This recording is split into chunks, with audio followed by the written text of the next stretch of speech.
اللہ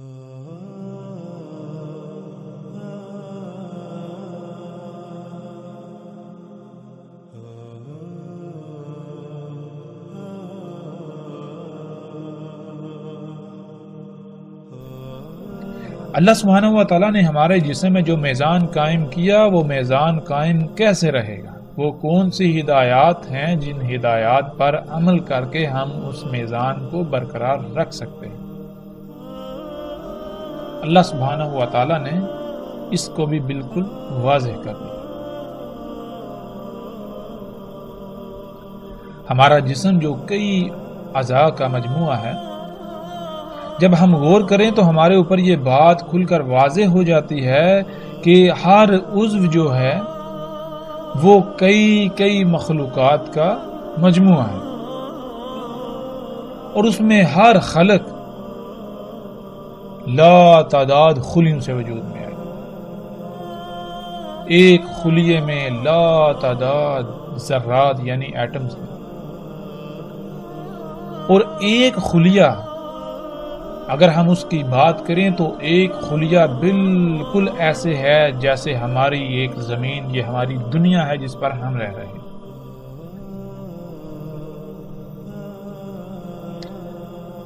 ہمارے ایک خلیے کے اندر پوری ایک ایسی دنیا آباد ہے جس دنیا میں ہم رہ رہے ہیں۔ ہمارے ایک خلیے کے اندر لا تعداد مخلوقات ہیں، فیکٹریاں، کارخانے، صفائی کا نظام، ٹرانسپورٹ کا نظام، ایک انتہائی عجیب و غریب پیچیدہ ترین نظام ہے، پیچیدہ ترین دنیا ہے، اور اس دنیا کا نظام تب تک ٹھیک سے چلے گا جب تک اس دنیا کو جو اس کی ضروریات ہیں وہ خالق کی ہدایات کے مطابق فراہم کی جائیں گی۔ ان ضروریات کی مقدار کیا ہوگی، ان ضروریات کا معیار کیا ہوگا، اس کا بھی علم صرف اور صرف اسی ہی کو ہو سکتا ہے جو اس دنیا کا خالق ہے، اور اس دنیا کا خالق اللہ سبحانہ و تعالیٰ کی ذات ہے۔ ایک خلیہ ناظرین جس کا حجم کیا ہے، اس کا اندازہ آپ یوں لگا سکتے ہیں کہ اگر 10 لاکھ خلیے ایک مقام پر رکھے جائیں تو وہ صرف اور صرف اتنی جگہ گھیریں گے جتنی کی ایک باریک سے باریک تر سوئی کی نوک ہوتی ہے۔ اس سے آپ اندازہ لگا سکتے ہیں کہ ایک خلیے کا حجم کیا ہے، کتنا چھوٹا ہے جسے انسانی آنکھ نہیں دیکھ سکتی۔ تو ناظرین، جب تک اس خلیے کی دنیا میں جو میزان اللہ سبحانہ و تعالیٰ نے قائم کیا وہ قائم رہے گا، تب تک ان خلیوں سے وجود میں آنے والا عضو ہر لحاظ سے مکمل اور وہ اپنے مقام پر رہتا ہوا اپنی ذمہ داری پوری کر سکے گا۔ جب اس طرح تمام کے تمام اعضاء اپنے اپنے مقام پر رہتے ہوئے اپنی بھی ذمہ داری پوری کریں گے تو پورا جسم ٹھیک رہے گا، لیکن اگر کہیں بھی بگاڑ آ گیا، کہیں بھی خسارہ ہوا، کہیں بھی کوئی کمی، کوئی کوتاہی، کوئی لاپرواہی ہوئی، کسی بھی مخلوق نے جسم کے اندر یا جسم کے بعد جو کہ جسم کا حصہ ہے اس نے لاپرواہی کی تو جسم میں قائم جو میزان ہے اس میں خسارہ ہو جائے گا۔ جس خسارے کو ہم بیماریوں کا نام دیتے ہیں، اور اگر اس خسارے کو دور نہ کیا جائے، اس بگاڑ کو ختم نہ کیا جائے جو کہ فساد کہلائے گا، اس کی اصلاح نہ کی جائے تو پھر ایک وقت ایسا آئے گا جب یہ جسم اپنی اجل سے دوچار ہوگا، یعنی ایک آخری تباہی اس پر آپ مسلط ہوگی جو اسے ختم کر دے۔ تو ناظرین، اپنی ہی ذاتوں میں ہم جتنا بھی غور و فکر کرتے جائیں وہ کم ہے، جیسے جیسے غور و فکر کرتے جائیں گے ہمارے اوپر راز کھلتے چلے جائیں گے۔ تو اب تک جو باتیں ہمارے سامنے آئیں وہ یہ ہیں کہ اللہ سبحانہ و تعالیٰ نے ہمارے جسم کو خلق کیا۔ ہمارے جسم کے دو پہلو ہیں، ایک ظاہری ایک باطنی۔ جو ظاہری ہے وہ بھی دو حصوں میں تقسیم ہے. اس میں ایک حصہ تو وہ ہے یعنی کچھ مخلوقات کچھ اعضاء تو ایسے ہیں جو محکم ہیں، جو فیصلہ کن ہیں، جن کے بارے میں اللہ سبحانہ و تعالیٰ نے ہمیں علم دے دیا کہ ان کا مقصد کیا ہے. جیسے ہاتھ ہیں، ہمیں پتہ ہے، ہمیں علم ہے ان کا مقصد کیا ہے. پاؤں ہیں، ان کا علم ہے مقصد کیا ہے. آنکھوں کا مقصد کیا ہے، کانوں کا مقصد کیا ہے. ان کے برعکس کچھ ایسے بھی ہیں جن کا علم اللہ سبحانہ و تعالیٰ نے نہیں دیا کہ ان کا مقصد کیا ہے. اگر علم نہیں دیا تو اس کا مطلب یہ نہیں کہ ان کا کوئی مقصد نہیں ہے، وہ بے فائدہ ہیں، وہ بے مقصد ہیں. ایسا ہرگز نہیں. ان کا بھی کوئی نہ کوئی مقصد ہے. ہمیں اگر علم نہیں دیا تو وہ صرف اور صرف اس لیے نہیں دیا کیونکہ ہمارا ان سے ایسا کوئی تعلق نہیں.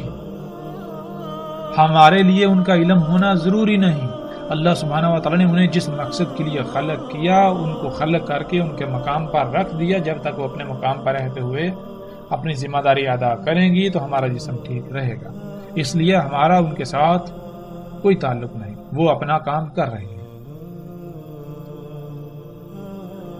پھر دوسری بات، ہمارے جسم کا ایک باطنی حصہ، باطنی پہلو جو کہ پوشیدہ اعضاء ہیں جن کو اللہ سبحانہ تعالیٰ نے ہم سے چھپا کر رکھ دیا. وہ کیا ہے؟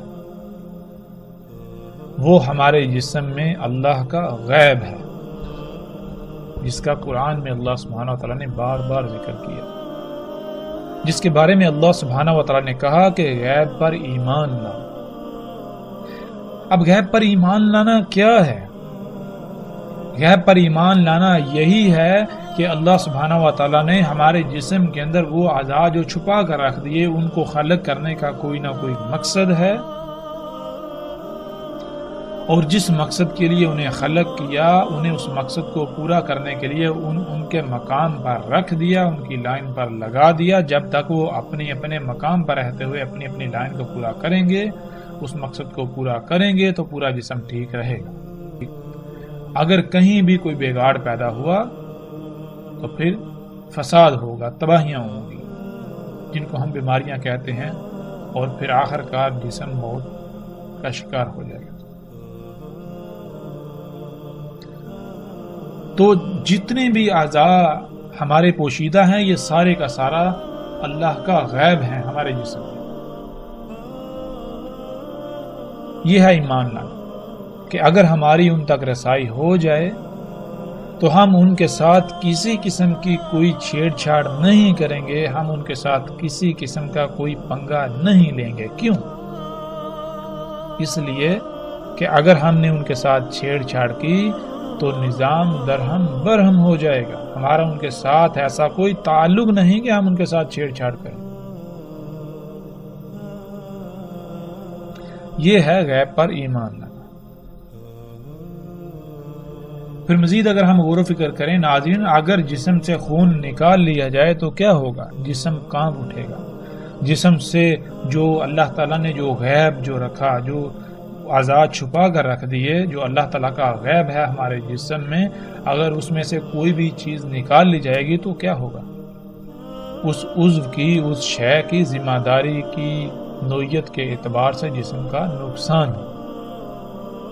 یہ تھا اس سوال کا جواب کہ جو اللہ سبحانہ و تعالیٰ نے کہا کہ نہیں خلق کیا ہم نے آسمانوں کو اور زمینوں کو اور جو کچھ ان کے درمیان ہے مگر حق کے ساتھ. حق کے ساتھ خلق کرنا کیا ہے؟ اللہ سبحانہ و تعالیٰ نے کہا کہ اپنی ہی ذاتوں میں غور و فکر کرو. تو جب ہم نے اپنی ہی ذاتوں میں غور و فکر کیا تو ہمارے سامنے بہت ساری باتیں آئیں. جو چیزیں، جو باتیں، جو سبق ہمارے سامنے آیا تو اللہ سبحانہ و تعالیٰ کہتے ہیں بالکل یہی مثال، بالکل اسی طرح خلق کیا ہم نے آسمانوں کو، زمینوں کو اور جو کچھ بھی ان کے درمیان ہے. اور ہم نے خلق کی اجل مسمى. اجل مسمى کیا ہے؟ اس کا بھی بالکل واضح ہو چکا کہ ہم نے یہ سب کچھ خلق کیا ہے تو ایسا نہیں ہے کہ اگر ان میں چھیڑ چھاڑ کی جائے گی تو یہ ویسی کی ویسی رہیں گی. نہیں، اگر ان میں چھیڑ چھاڑ کی جائے گی، اگر ان کو ان کے مقام سے ہٹایا جائے گا تو پھر کیا ہوگا؟ پھر ان میں خرابیاں ہوں گی. پھر آخر کار ایک ایسا وقت آئے گا جب یہ تباہی سے دوچار ہو جائے گی. یہ ہے اجل مسمى.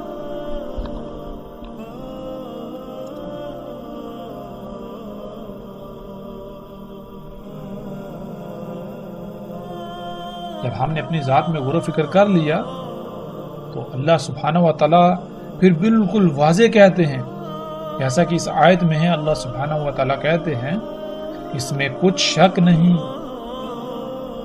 تیرا رب یعنی جس نے تجھے خلق کیا اور کسی نہ کسی مقصد کے لیے خلق کیا،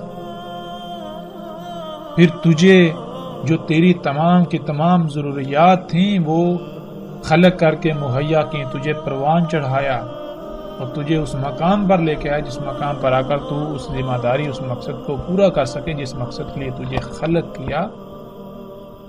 وہی رب ہے تمام کی تمام مخلوقات، یعنی تمام کی تمام مخلوقات کو بھی اسی نے خلق کیا، کسی نہ کسی مقصد کے لیے خلق کیا، اور تمام کی تمام مخلوقات کو خلق کر کے جو جو ان کا مقام تھا سب کو اس کے مقام پر قائم کر دیا، اور اسے ہی علم ہے کہ ان کی ضروریات کیا ہیں، ان کی ضروریات کا معیار، ان کی ضروریات کی مقدار کیا ہے، سب کا سب اسے علم ہے۔ یہ کائنات، یہ تمام مخلوقات کیسے ٹھیک رہیں گی، کائنات کا نظام کیسے چلے گا، یہ سب کا سب صرف اور صرف اسے ہی علم ہے۔ کیوں؟ کیونکہ وہ خلاق ہے، تمام کی تمام مخلوقات کو اسی نے خلق کیا۔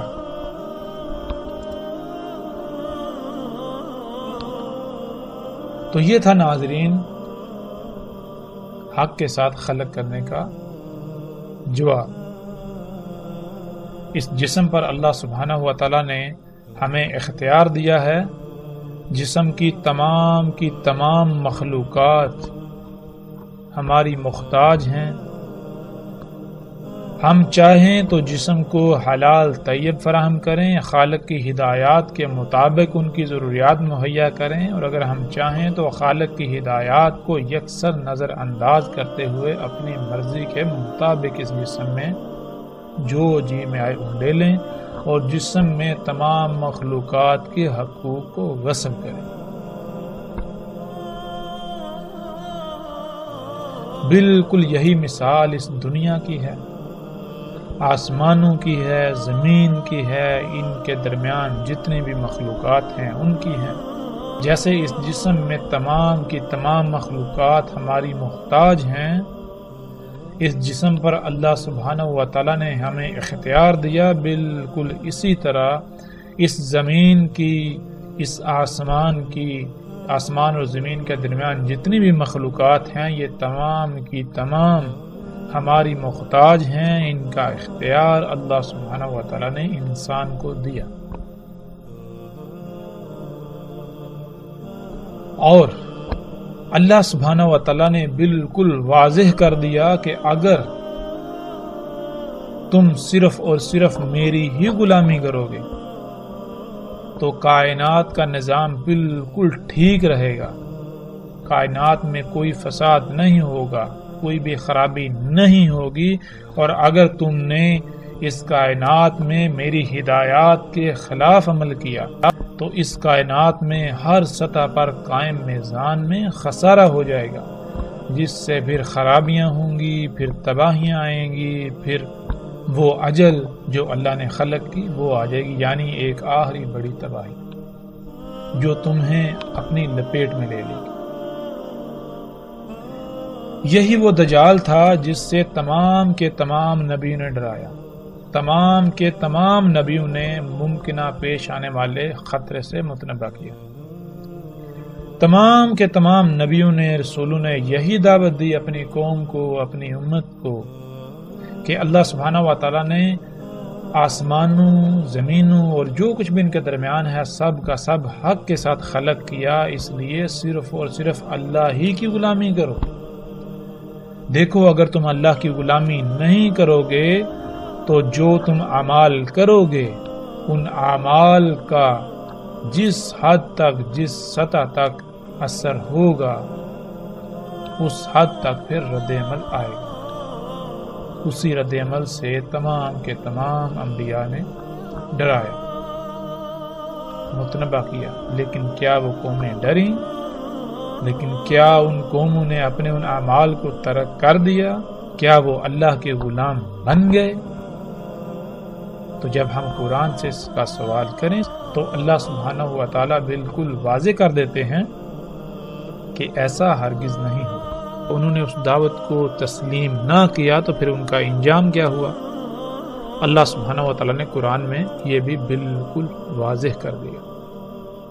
تو ناظرین، یہاں تک جو ہم نے غور و فکر کیا اور جو بات ہمارے سامنے آئی وہ یہ کہ رسول اللہ صلی اللہ علیہ وسلم نے جو دعوت دی، جو پیغام دیا، جس ممکنہ پیش آنے والے خطرے سے متنبہ کیا اور جس سے باقی تمام کے تمام انبیاء نے متنبہ کیا، وہ کیا تھا؟ وہ دعوت کیا تھی؟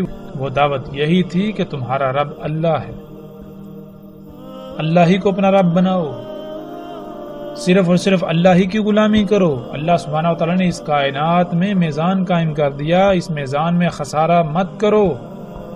اگر اس میزان میں خسارہ کرو گے تو جان لو اللہ سبحانہ وتعالی نے اجل بھی خلق کی، تو پھر کیا ہوگا؟ وہ اجل آ جائے. جب وہ نہ مانے، جب وہ باز نہ آئے، اپنی اس روش کو ترک نہ کیا، انبیاء اور رسولوں کی دعوت پر لبیک نہ کہا، ایمان نہ لائے، تو پھر ان کا انجام کیا ہوا؟ وہ پیچھے ہم پر واضح ہو چکا، اور مزید ہم جیسے جیسے آگے بڑھیں گے تو ہر بات، ہر شے بالکل کھل کر واضح ہو جائے گی.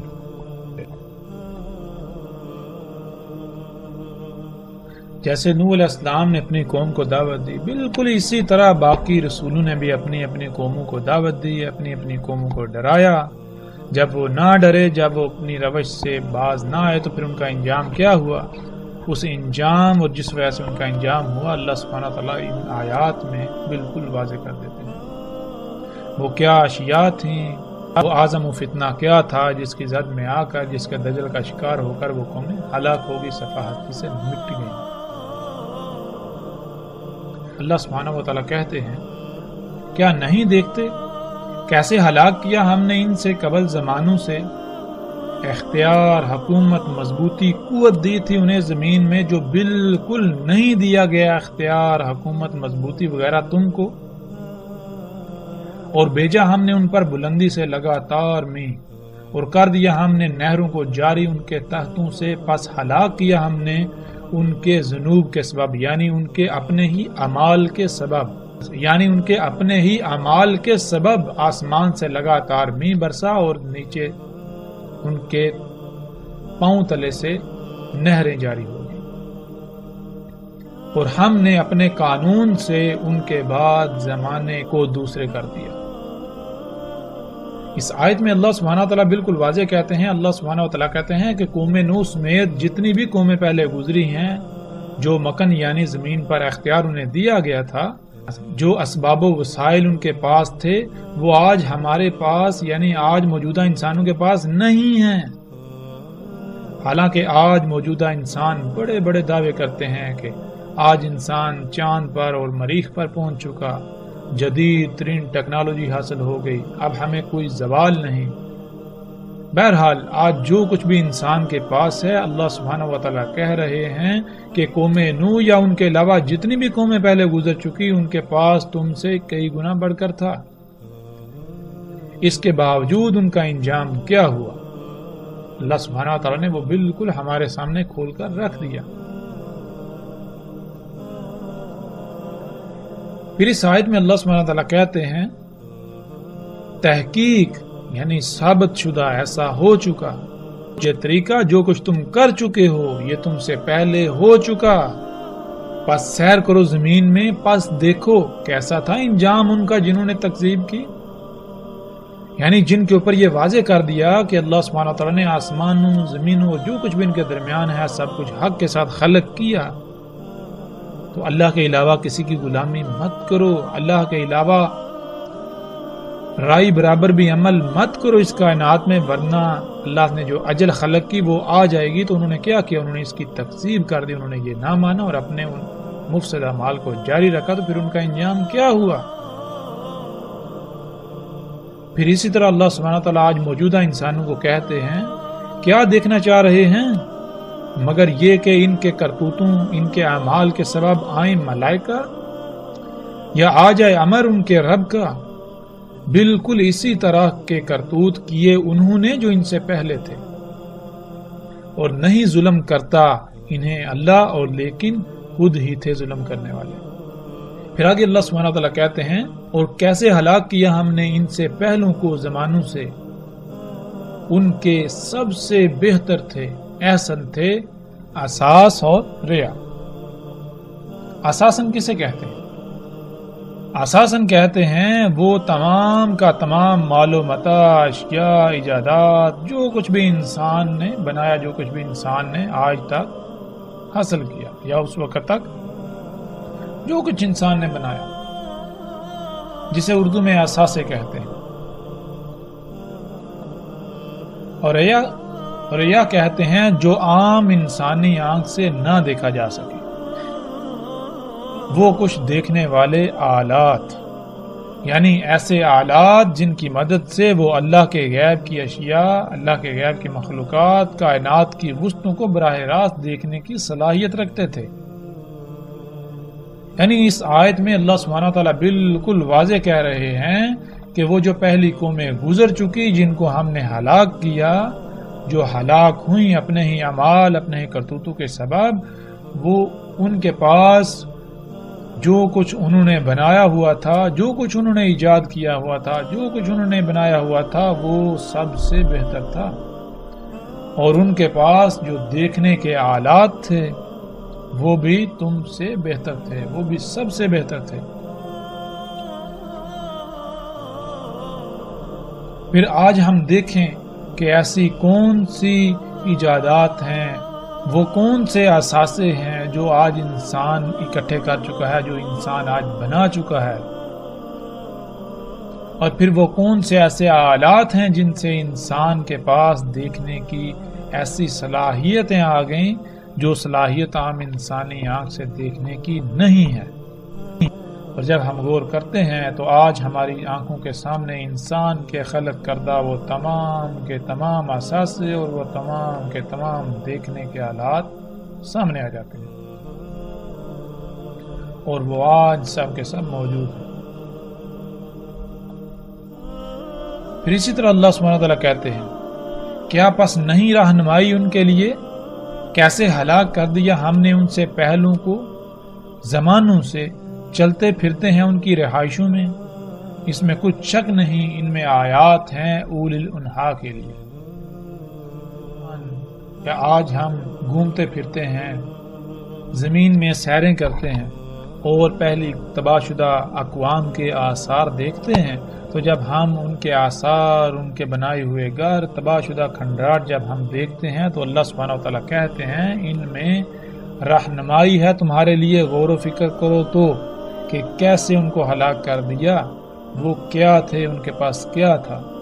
پھر اسی طرح اگلی اس آیت میں اللہ سبحانہ وتعالیٰ کہتے ہیں کیا نہیں سیر کی، کیا نہیں گھومے پھرے زمین میں، پس دیکھیں کیسا تھا انجام ان کا جو ان سے پہلے تھے وہ بہت شدید، ان سے کئی گنا بڑھ کر قوت میں، زمین کے نوادرات میں، یعنی جو زمین کے اندر اللہ سبحانہ وتعالیٰ نے چھپا کر زمین کے خزانے رکھے ہیں ان میں، اور انہوں نے زمین پر ایسی تعمیرات کی، زمین کو ایسے آباد کیا، شہروں کے شہر آباد کیے جو ایسی تھیں جیسے نہ ختم ہونے والی، مضبوط اور لمبے عرصے تک قائم رہنے والی، جتنی زیادہ سے زیادہ وہ کر سکتے تھے، جتنا زیادہ سے زیادہ وہ زمین کو آباد کر سکتے تھے، تعمیرات کر سکتے تھے، وہ انہوں نے کی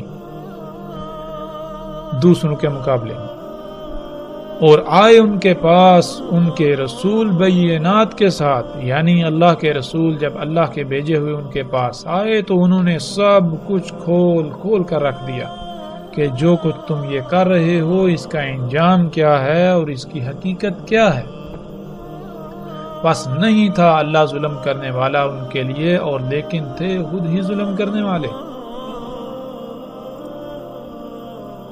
اس آیت میں بھی اللہ سبحانہ وتعالیٰ نے بالکل کھول کر واضح کر دیا۔ اللہ سبحانہ وتعالیٰ کہہ رہے ہیں کہ جو تم سے پہلے تھے زمین پر، جو تم سے پہلے امتیں، قومیں آباد تھیں، جن کی طرف ہم اپنے رسول بھیج چکے، جو تکذیب کر چکی، جو ہلاک ہو چکی، کیا تم نے زمین میں سیر نہیں کی؟ کیا تم زمین میں گھومے پھرے نہیں؟ تم نے زمین کے ان کے کھنڈرات، ان کے آثار نہیں دیکھے؟ دیکھ چکے ہو تم، وہ تم سے کئی گنا بڑھ کر تھے قوت میں۔ قوت کسے کہتے ہیں؟ آج کیا ہے انسان کے پاس قوت؟ آج ہم کسے قوت کہتے ہیں؟ مثال کے طور پر اگر آج امریکہ کچھ دعویٰ کرتا ہے، امریکی صدر کہتا ہے، تو وہ کیا کہتا ہے؟ ہم قوت میں بڑھ کر ہیں، ہم سے جو ٹکر لے گا، جو ہماری بات دنیا میں نہیں مانے گا، وہ مارا جائے گا۔ تو وہ کون سی قوت ہے؟ وہ قوت ہے اسلحہ، بارود، مشینیں، یہی تو قوت ہے۔ اور اسی قوت کا اللہ سبحانہ و تعالیٰ نے ذکر کیا، یہی وہ قوت ہے جو انسان کے اثاثے ہیں، جو کچھ انسان نے آج تک بنایا۔ اللہ سبحانہ و تعالیٰ کہہ رہے ہیں کہ جو قوت آج تمہارے پاس ہے، یعنی جو مشینیں، جو ٹیکنالوجی، جو ایجادات تم کر چکے ہو، جو اسلحہ، بارود، جو کچھ بھی یہ تمہارے پاس ہے، جو تم سے پہلے گزر چکے، وہ تم سے کئی گنا ان سب میں بڑھ کر تھے۔ وآثار الارض، آثار کہتے ہیں نوادرات کو، نوادرات نادر کی جمع ہے، اور نادر کہتے ہیں ایسی قیمتی ترین شے کو جس کو چھپا کر رکھا جائے۔